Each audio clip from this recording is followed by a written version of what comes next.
ओम नमो भगवते वासुदेवाय। आज हम श्री गर्ग संहिता के विज्ञान खंड का 7वां अध्याय सुनेंगे। इसमें हम सुनेंगे नित्य कर्म और पूजा विधि का वर्णन। तो ये शुरू करते हैं।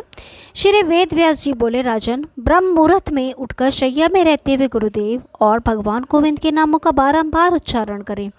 तत्पश्चात वह हरिवक्त भूमि को प्रणाम करके जमीन पर पैर रखे। फिर वह सकाम भक्त आचमन करके तत्काल आनंद पूर्वक आसन पर बैठ जाए। हाथों को गोद में रखकर श्वास रोककर गुरुदेव का ध्यान करें। भगवान गुरुदेव ज्ञान मुद्रा धारण किए हुए हैं।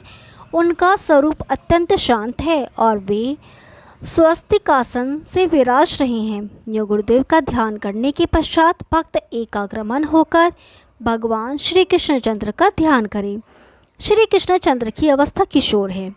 श्यामल श्री विग्रह है जो करों में वंशी एवं बैत से विभूषित अत्यंत ही मनोहर है।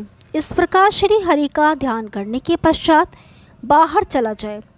महाराज, ग्रस्त पुरुष कैसा पवित्र होता है, अब उस विधान को पूरा सुनो। मिट्टी लेकर अश्वक्रांति इत्यादि मंत्र से शौच के अंत में 1 बार लिंग में, 3 बार गुदा में, 10 बार बाएं हाथ में, 7 बार दोनों हाथों में तथा 3-3 बार प्रत्येक पैर में मिट्टी और जल लगाकर शुद्धि करें। ब्रह्मचार्य वानप्रस्थ को इससे दूना करना चाहिए। भगवान की सेवा करने वाले सन्यासी की शुद्धि इससे चौगुना करने पर होती है। रोगी और पथिकों की इसके आधे से तथा शूद्र एवं स्त्री का इससे भी आधे से पवित्र होने का विधान है। शौच कर्म से रहित मनुष्य की सारी क्रियाएं निष्फल हो जाती है। मुख की शुद्धि भी होनी चाहिए, क्योंकि मुख शुद्धि से रहित मनुष्य को मंत्र फल देने वाले नहीं होते। वनस्पति, तुम मेरे लिए आयु, बल, यश, वीर्य, पुत्र, पशु, धन, ब्रह्म ज्ञान और प्रज्ञा प्रदान करो।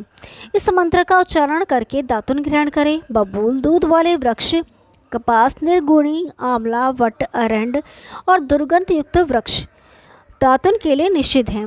फिर हाथ जोड़कर अहिर्यम इस मंत्र से उच्चारण पूर्वक सूर्य भगवान को प्रणाम करें।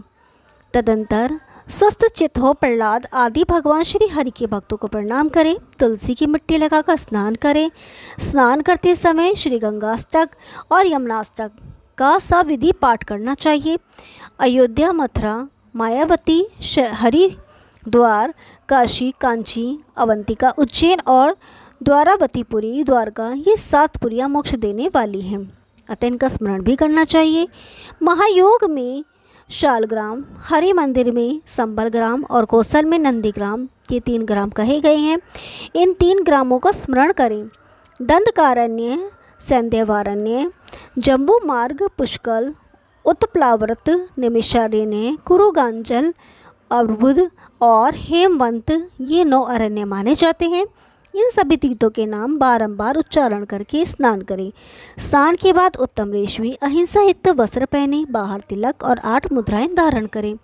फिर संध्या करके पवित्र हो मौन होकर भगवान श्री हरि के मंदिर में जाएं। घंटा ताली बजाकर जय हो इत्यादि शब्दों का उच्चारण करते हुए कहें, अतिष्ठोत्तिष्ठ गोविंद योग निद्राम विहाय जय। भगवान गोविंद योग निद्रा का परित्याग करके उठिए राजन। भगवान को उठाने का यह स्मृत मंत्र है।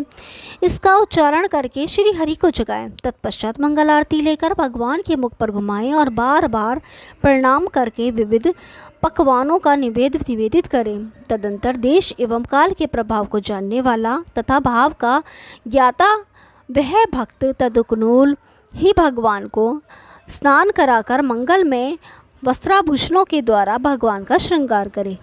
पश्चात आरती करके भगवान को अन्न भोग अर्पण करे। भांति भांति के रस में उत्तम भोज्य पदार्थों का महाभोग निवेदन करके महाभोग की आरती करें। तदंतर भगवान को शयन कराए। इसके बाद तुलसी की गंध से युक्त परम प्रसाद को नित्य प्रति स्वयं ग्रहण करें। जो नित्य इस प्रकार भगवान की पूजा करता है वह कृतार्थ हो जाता है, इसमें कोई संदेह नहीं है।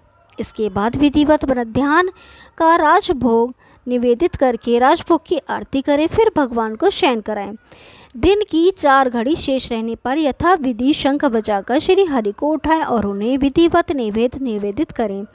तदंतर संध्या की आरती करके दूध आदि निवेदन करें। प्रदोष काल आने पर प्रदोष की आरती करें। रात में उत्तम मिष्ठान का भोग लगाकर श्री हरि को शयन कराएं। राजेंद्र, यह राज सेवा है, राजाओं के लिए ही इस प्रकार की सेवा का विधान है, अतः इसका नाम राजसी है। भगवान श्री कृष्ण की सेवा में दत्तचित्त हो सम्यक प्रकार से लगा हुआ मनुष्य अपने 100 कुलों की तार कर आनंतक परम पद को प्राप्त होता है। श्री कृष्ण जन्माष्टमी, श्री रामनवमी, राधाष्टमी, अन्नकूट, वामन द्वादशी, नरसिंह चतुर्दशी तथा अनंत चतुर्दशी, इन अवसरों पर भगवान श्री कृष्ण की महापूजा करनी चाहिए। ओम नमो भगवते वासुदेवाय। कल 8वां अध्याय सुनेंगे, तब तक के लिए नमस्कार।